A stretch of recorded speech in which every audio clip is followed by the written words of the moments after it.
समाज बड़ी थी, साधन संपन्न थी, लेकिन चौक का मंदिर जो है वो मुगल काल में बना पुराना मंदिर था और उस समय इतनी साधन सुविधाएं नहीं थी, संरक्षण नहीं था, परेशानियां भी बहुत थीं। तो मंदिर तो बन गया पर मंदिर पर शिखर नहीं बनाने दिया गया उस समय। तो 3 टप्पर से ढका हुआ था और अंदर अंदर छोटा सा शिखर था और 3 टप्पर से ऐसे ढका हुआ था। बाहर से ऐसा लगता ही नहीं कि मंदिर। और समूचे भोपाल का केंद्र स्थल चौक बाजार और चौक मोहल्ला का मंदिर। तो हम लोगों के मन में आया कि इस पर शिखर बनना चाहिए। अब वो परिस्थितियां नहीं हैं, शिखर बनना चाहिए। समाज को प्रेरित किया, आचार्य का आशीर्वाद लिया और 3 टप्पर निकाल करके अलग कर दिया। लोग कहने लगे कि मंदिर के शिखर का मुहूर्त क्या रहेगा।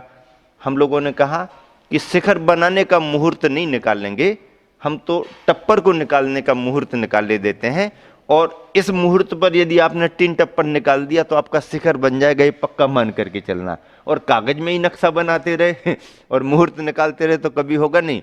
हिम्मत नहीं कर पा रहे थे लोग, क्योंकि शिखर बनाने जैसी स्थिति मंदिर की है कि नहीं।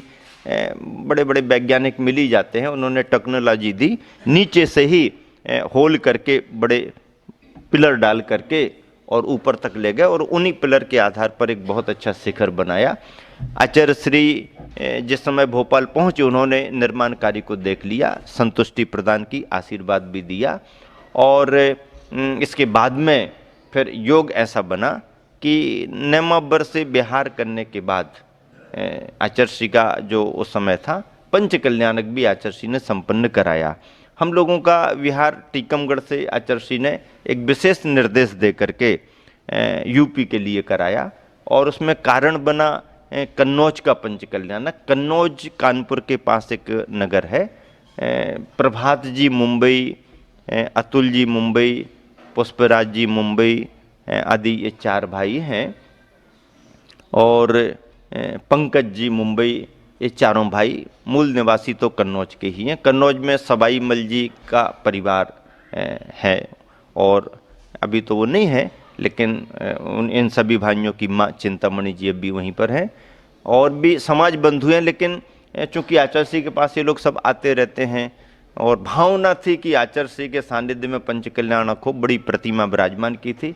आचार्य का उस तरफ जाना हो नहीं रहा था, ये लोग हर वर्ष पीछे लगे रहे। तो आचार्य ने सोचा ये पीछे कब तक लगे रहेंगे। बोले देखो हमारा उस तरफ जाना होगा नहीं, पंच कल्याणक करा लो, विलंब करना अच्छा नहीं। तो आचार्य आपका क्या आदेश है। तो बोले संघ को ले जाओ और पहले जाके उनकी अनुकूलता तो देखो, वहाँ बात तो करो।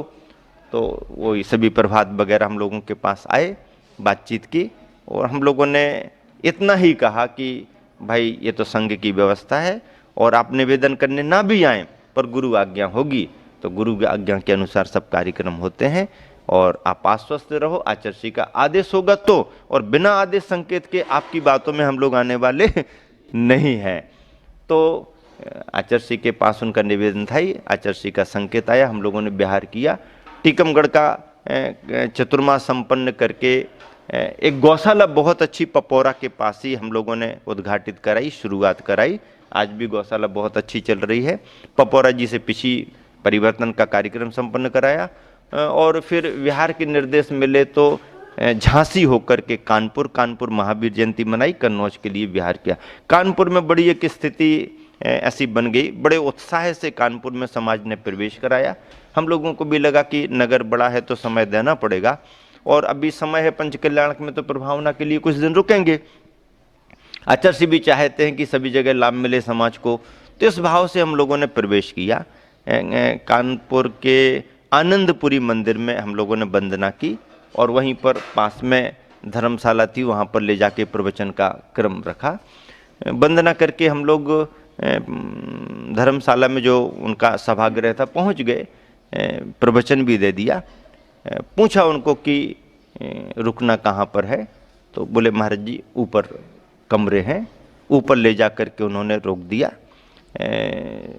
हम लोगों ने कहा कि विलंब हो रहा है, आहारचर्या का समय हो गया है, क्योंकि सिटी बड़ी होती, दूर आने जाने में असुविधा होती है, तो अभी बैठो मत, अब शेष चर्चा दोपहर में करेंगे, अभी जल्दी चर्या को निकलते हैं। तो वो लोग कहने लगे महाराज जी दूर कहीं नहीं जाना। दूर कहीं नहीं जाना मतलब? तो आहारचर्या कहाँ होनी? बोले महाराज जी बाजू में कमरा है ना, तो बाजू में ही व्यवस्था है। क्यों? बोले हम लोग संघ वगैरह आते हैं तो यहीं पर चौका लगाते हैं, प्रबंध हम लोगों का यहीं है, और स्थायी महाराज बर्तन वगैरह सब धर्मशाला ही में रहते हैं, कहीं कोई असुविधा नहीं है। हमने कहा भाई शहर है, मंदिर है, मोहल्ला है। तो बोले महाराज ट्रैफिक बहुत रहता है, ऐसा वैसा कुछ बातें उन्होंने सुनाई। तो सुन तो ली, लेकिन हमने कहा भैया या तो आप कहो तो आज का उपवास कर लेते हैं, तो कल से बस्ती में देख लेंगे, और नहीं है तो फिर कुछ चर्चा करो, रास्ता निकालो।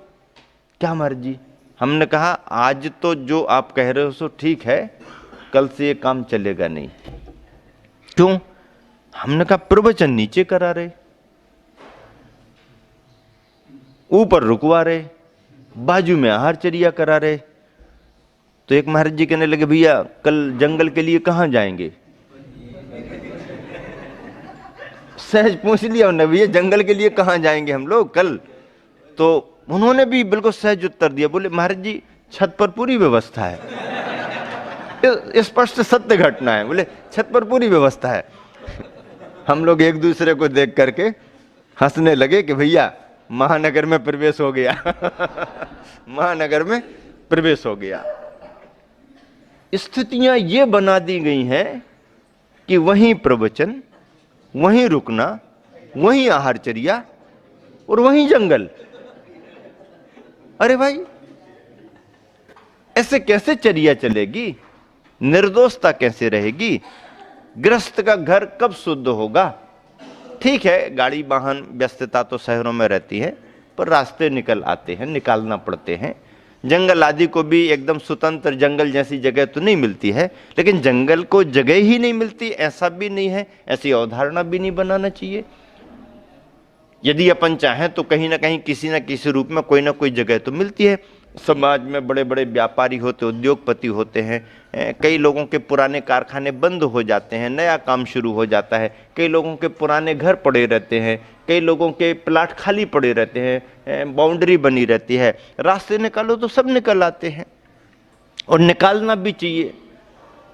इतना प्रमाद त्यागी की तरफ से भी नहीं होना चाहिए, और इतनी सुविधा गृहस्थ को भी त्यागी के लिए नहीं देनी चाहिए। थोड़ी तकलीफ त्यागी भी सहन करे, और त्यागी की तकलीफ के साथ सेवा करने वाला श्रावक भी थोड़ा कष्ट सहन करे, तभी श्रावक और साधु का धर्म निर्दोष रीति से चलता रहता है।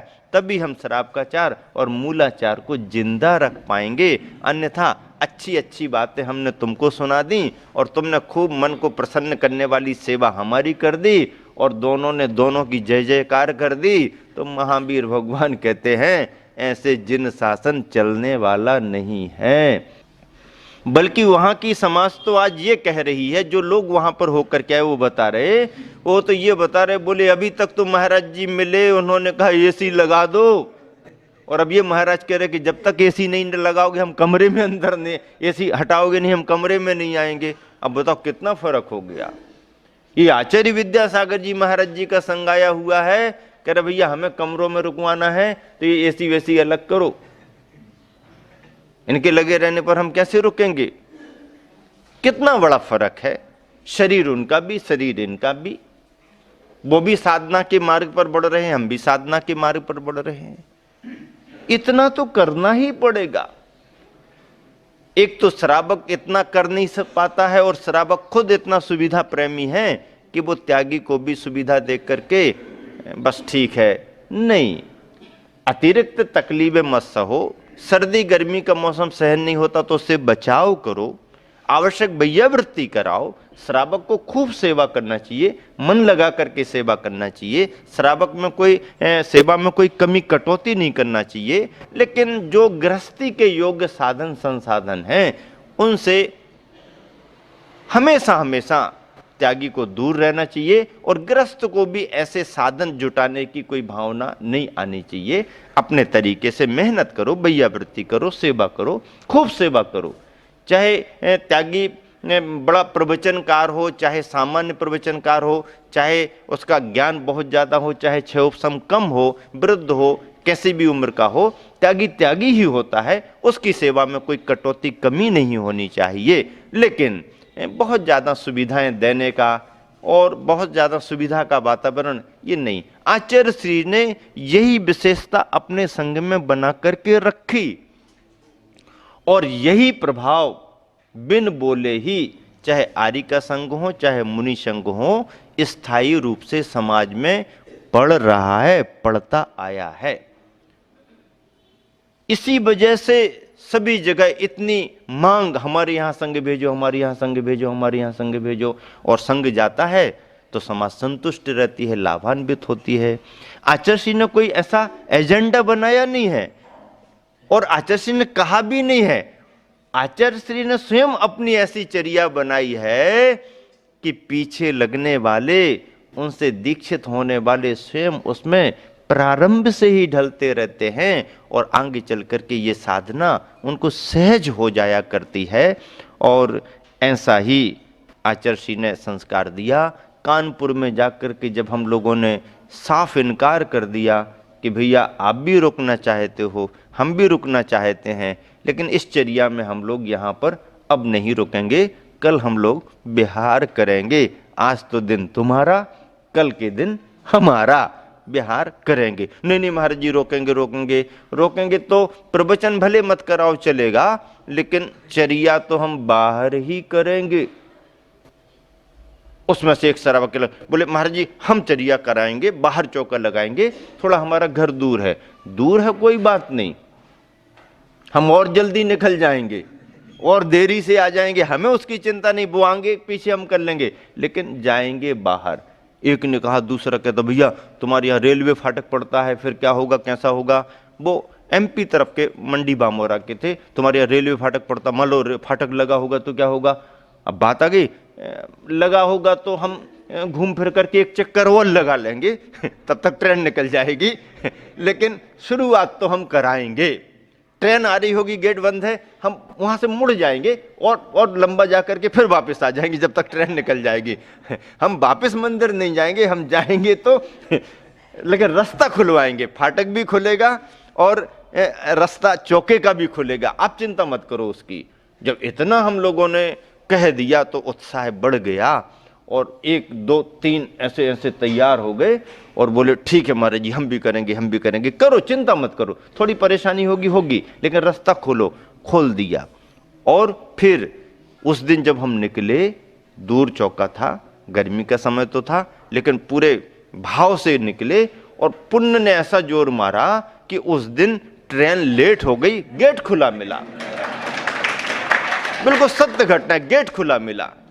लोग कहने ट्रेन लेट है, अरे मैंने कहा देखो ये बात, आप बढ़ो तो रास्ता भी, दरवाजा खुला है। और जिस मोहल्ले में गए उस मोहल्ले में किसी दिगंबर मुनि के पहली बार चरण पड़े।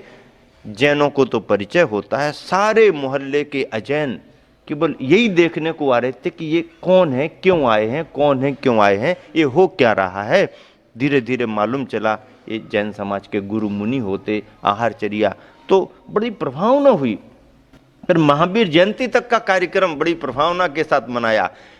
उस दिन के बाद दूसरे दिन धर्मशाला में किसी ने आहार नहीं किया और जंगल तो पहले दिन से ही नहीं गए।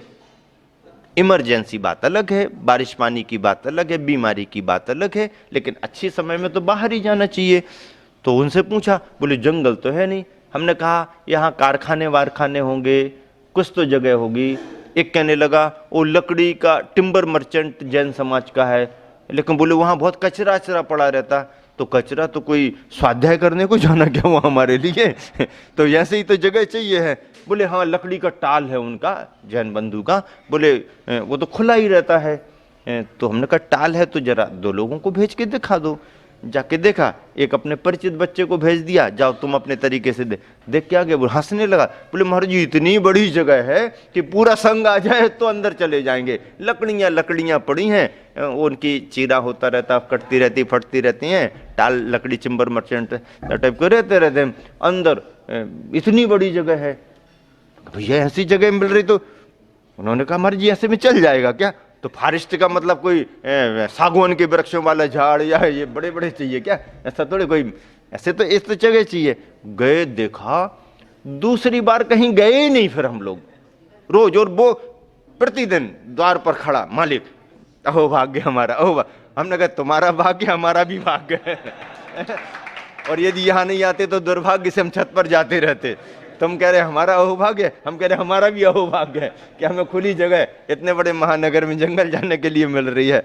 खुश हो जा। पैर धुलाने लगा, ये करने लगा, वो करने लगा। मंदिर नहीं आते परिवार, मंदिर आने लगे। ऐसा करने से परिवार जुड़ते जाते हैं, समाज जुड़ती जाती है। और एक ही जगह सारी चर्या होती रहे, वहीं प्रवचन लाभ, गांव में जाना ना हो, घरों में जाना ना हो, तो लोग क्या करते, शहरों में प्रमाद करते, आहार चर्या को मुनि संघ का चौका लगाएंगे नहीं, और महाराज को चरण पड़ जाए, आपके चरण पड़ जाए, महाराज चलो चरण पड़ जाए, महाराज कलश रख दो हमारे घर पर, महाराज चरण पड़ जाए। तो कलश रखाने को, चरण पड़ाने को महाराजों को ले जाएंगे और महाराज जी भी चरण पड़ाने को और कलश रखने को चले जाएंगे। आहार की कोई चिंता नहीं, ऐसा नहीं। जो सहज हमारी आगमिक है, जो चर्या वहीं होना चाहिए, उस चर्या को वहीं पर अपन को निभाना चाहिए। निभती है, सुविधा असुविधा होती हैं। कभी कभार इमरजेंसी में धर्मशालाओं में हो जाता है, कोई बाहर गांव का आ गया, किसी का घर छोटा है, उजाला नहीं है, धर्मशाला में लगा लो। धर्मशाला में इमरजेंसी में लग जाते हैं, पर मूल चर्या तो अपनी शहर बस्ती में, घरों में होती है। और इस तरह से यह सभी आपको मिल रहा है। यूपी में बिहार करते करते कन्नौज का पंचकल्याणक संपन्न करा दिया। कन्नौज का पंचकल्याणक संपन्न करा के कंपिला जी फिरोजाबाद में चतुर्मास संपन्न हुआ। फिरोजाबाद चतुर्मास संपन्न करा के विमलनाथ भगवान की कल्याणक भूमि कंपिला जी का पंचकल्याणक कराया। आचार्य श्री के निर्देश मिले बड़ौत का भी पंचकल्याणक कराना। तो वहीं से एटा आगरा होकर के आगे बढ़ते हुए मथुरा वगैरह से दिल्ली होकर के, दिल्ली का कॉर्नर कॉर्नर किनारे किनारे से निकल के ऋषभ विहार, सूर्यनगर, यमुना पार, सरिता विहार, ऐसा करते हुए फरीदाबाद होकर के, बड़ा गांव होकर के बड़ौद का पंचकल्याण संपन्न कराया। हस्तिनापुर नगरी में त्रय कल्याणक भूमि शांतिनाथ, कुंथनाथ, अरहनाथ की उस क्षेत्र की वंदना की हम लोगों ने। और वापस अलीगढ़ से आगरा, ग्वालियर होकर के सोनागिर की वंदना करते हुए बिहार किया। और आचार्य श्री का आशीर्वाद प्राप्त करके सोनागिर से ललितपुर सागर होकर के कुंडलपुर में ग्रीष्मकालीन वाचना में आचार्य श्री विराजमान थे, तो वहाँ आने का अवसर प्राप्त हुआ। उस वर्ष ग्रीष्म काल का समय मिला हम लोगों को, वैयावृत्ति करने का लाभ मिला। आचार्य श्री विहार करके पुनः अमरकंटक की ओर सन 2003 में चतुर्मास के लिए गए। और हम लोगों ने भी आचार्य श्री के साथ कटनी तक विहार किया। कटनी में आचार्य श्री ने आशीर्वाद दे करके हम तीनों महाराजों का चतुर्मास बहोरीबंद क्षेत्र शांतिनाथ मंदिर में, शांतिनाथ क्षेत्र बहोरीबंद में कराया। आचार्य श्री का अमरकंटक में चातुर्मास संपन्न हुआ। और इस तरह से यह संत शिरोमणि प्रवचन माला का क्रम आपके बीच में 10 दिन के रूप में संपन्न हो रहा है। अभी यहीं पर विराम दे रहा हूँ। महावीर भगवान की